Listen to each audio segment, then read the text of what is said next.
নিরামিষ রেসিপি যে এত টেস্টি হয় তা বোঝা যাবে না এই রেসিপিটা করে না খেলে। হ্যালো সবাইকে, কেমন আছেন সবাই? আশা করি ভালো আছেন।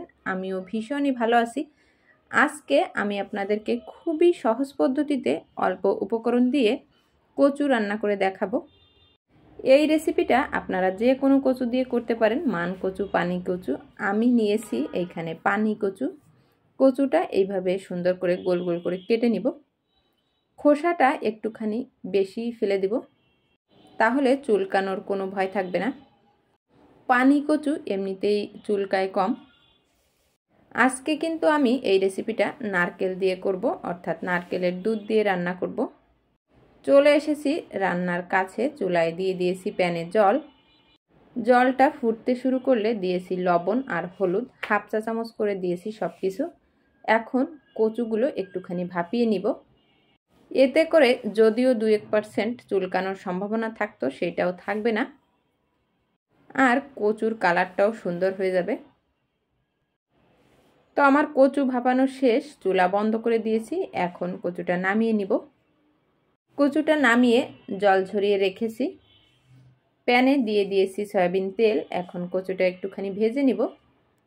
এই সময় আপনারা লবণ হলুদ মাখিয়েও ভাজতে পারেন। আমি এমনিতেই ভাজি করেছি, লবণ হলুদ দেইনি, কেননা কচুটা আমার যেহেতু নারকেল দুধ দিয়ে রান্না করব, তাই একটু সাদা সাদাই পছন্দ।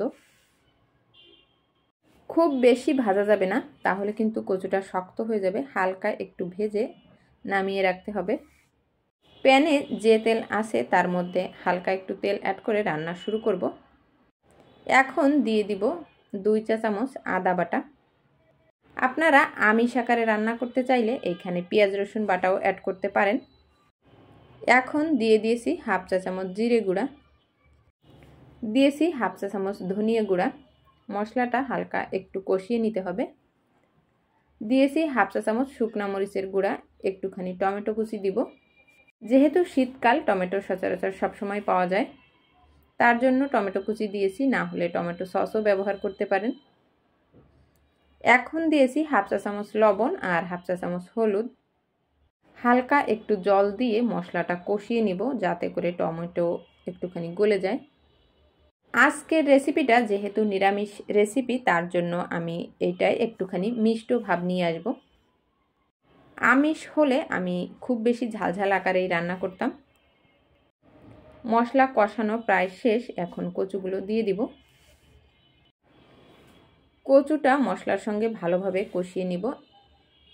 দেখলে মনে হচ্ছে এখনই রান্না হয়ে গেছে, কিন্তু একটুখানি বাকি আছে। অল্প একটু জল অ্যাড করে একটুখানি জাল করে নিব।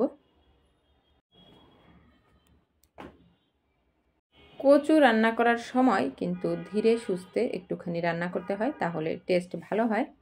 ওই যে নারকেলটা দেখিয়েছিলাম, ওর হাফ কুড়িয়ে আমি গরম জল দিয়ে নারকেলের দুধটা বের করে নিয়েছি, সেইটাই দিয়েছি। তারপরে সেকে দেখলাম একটুখানি লবণ কম হয়েছে। লবণ দিয়েছি হাফ চা চামচ, আর দিয়েছি 3টা কাঁচামরিচ।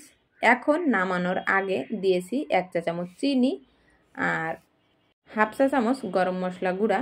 এতে ফ্লেভারটা সুন্দর আসবে।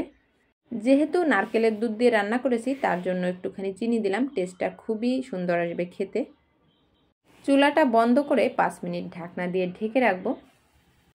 তারপরেই নামিয়ে নিব সার্ভ করার জন্য। দেখতে যেমন হয়েছে, খেতে কিন্তু তার থেকেও সুস্বাদু হয়েছে।